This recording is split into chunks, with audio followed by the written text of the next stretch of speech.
thank you very much. The rumor is not new. It's been on for a long time. And I probably gave some credence to the rumor about 5 years ago, or 7 years ago, when at an interviewer asked me whether I will ever get into politics. And I said, there's never a no in such a question. But yes, and to be quite, I am now ready to take a look at how we are governed and to see whether I will have a chance to be much more instrumental in how we are governed. And it was not an easy decision. All my life, I've been in business, I've been in the private sector. But when you look at the number of challenges that's happening around us, especially in terms of governance issues, you will realize that staying outside the fence and trying to critique or to offer advice sometimes might not be enough if you are sufficiently motivated. I can tell you this, as a young man, over the years, especially in the past 10 years, I have done quite a lot to improve on whatever we do as a country. I had written letters to the president, first to President Buhari, to President Tinubu. I had written letters to the vice president. I had set up, in May 2022, I even set up a think tank for Nigeria to create a pool of ideas for all of us, for all elected officers to draw from. And there are quite a lot of other things. I had intervened in schools, in the educational system. I had been part of the committee of NSC that advised the president on power. There have been quite a lot of activities, all focusing on improving the standard of living, the way Nigeria is governed, and all that. But the impact of those interventions have not been enough. So I think at this stage in my career, I haven't, offered so much to the private sector. I'm sufficiently convinced that I should also heed to quite a lot of calls from friends, from colleagues, from that you should also be part of this.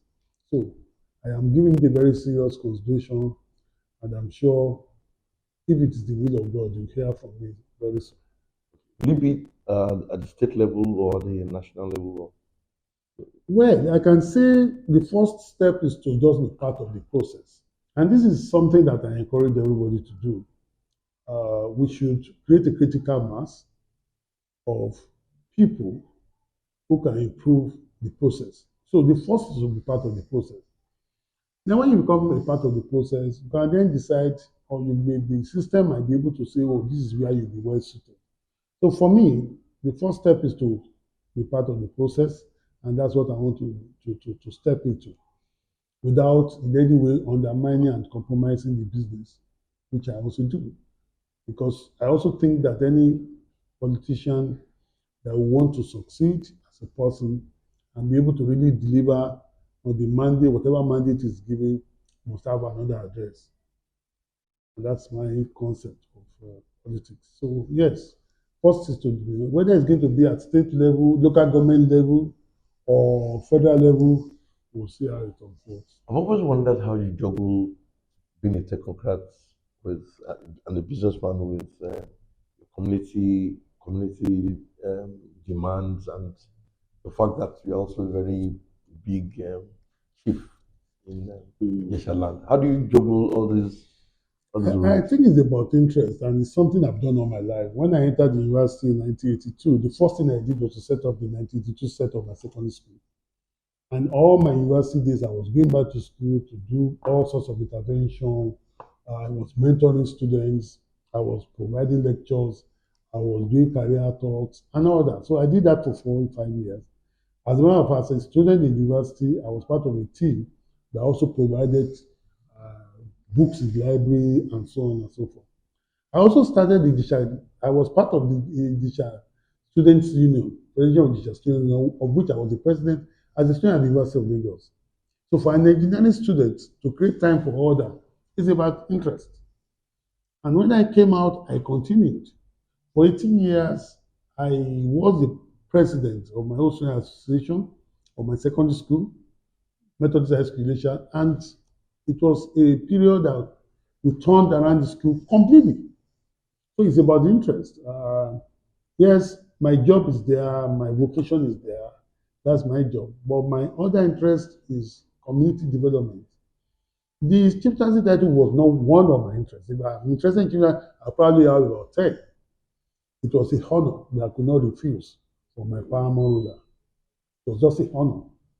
Otherwise, I would have had to. And now, how do you think all of this will pan out when you go into politics fully? Well, I want to believe that, first, let me say that I had always queried or questioned the process of the emergence of our political leaders. And I think going to politics, it is not something I want to also fall victim of. So meaning that I'm going to politics with my assets and liabilities. And the assets are some of these things that I've intervened in, that have demonstrated interest and capacity, not in the past 5, 10 years, but over the past 30, 35 years, if not 40 years. There's been a consistency. So if I'm talking of developing the community today, it is not about politics. It's something I've been doing over the past 40 years. As a young student, as a young adult, as a young engineer, and up to now, I've just stepped down after 5 years as the chairman of the University of Lagos Faculty of Engineering Alumni Association. And those 5 years were very productive. We donated classrooms, we donated offices for lecturers, a lot of interventions. So for me, it's a way of life. It's part of me. It's something I love to do, and I've been doing it. So I want to believe there will be assets, although in politics they might become liabilities. It depends on the way it's interpreted. But basically, it's one of the reasons why I'm stepping into the field to see how I can improve on whatever I've done in the past to support the community, to grow the state, and to contribute to the country. How do you see the forthcoming elections? What's your prediction? What's your analysis of it? Well, there's a difference between a political analyst and a politician. So now that I'm tending from being a political analyst, so if you ask me this question before these thought processes, I will tell you, this is the person that's going to win, based on empirical analysis and all that. So it's suicidal for me to tell you that my party might win or might not. But let me say this. At national level, I do not see how realistically, pragmatically, President Bola Ahmed Tinubu will lose. And I'm saying this from my understanding of how much he had done. Now, let me say this. When he was contesting, I did a publication where I said, President Bola, then Asiwaju Bola Ahmed Tinubu have certain assets. One, he understands politics. Two, he understands business, either from the experience in Mobi or from peeping in from the public sector with private sector experience. He didn't start his life as a public sector person. He understands business. Then number three, he is courageous. He can take decisions that most people would dare not to take. So he's courageous. And number four, he has a good network. And I said, you can't take all this together and not be able to succeed. Now, what we have seen is the demonstration of his capacity in politics. What we have also seen is the demonstration of his capacity in business. What we have also seen is his network, which are the things that took him there. The one that we are not able to appreciate is his courage. There are decisions that he has taken over the past 2.5 years that it will take sometimes 3, 4 presidents combined will not be able to take them. But when those things begin to manifest, and I hope they begin to manifest before the next election, you will see the impact.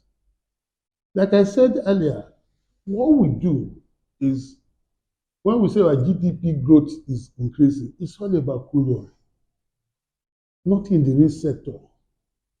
But today, this gentleman is looking at the whole gamut of the Nigerian polity, from tax to oil to industry to power. He's taking them simultaneously. He had laid the foundation, difficult foundation with the subsidy removal, as well as the unification of the exchange rate, which were making, each of them were making us bleed. So if you look at it, he has taken courageous decisions, and those decisions will eventually manifest in positives for everybody. Those positives are coming out. You will notice that in recent times, he's now looking at the governors in the field and saying, look, let what we are doing show in your state. You are getting more money, you are getting everything more. Please put it at the right place. So basically, on that, I would say he should win. But no, Nigeria is a place where you see people, sometimes you don't win the election because you are the best. It's about how well you're able to manage the leadership surrounding you. So I wish him success.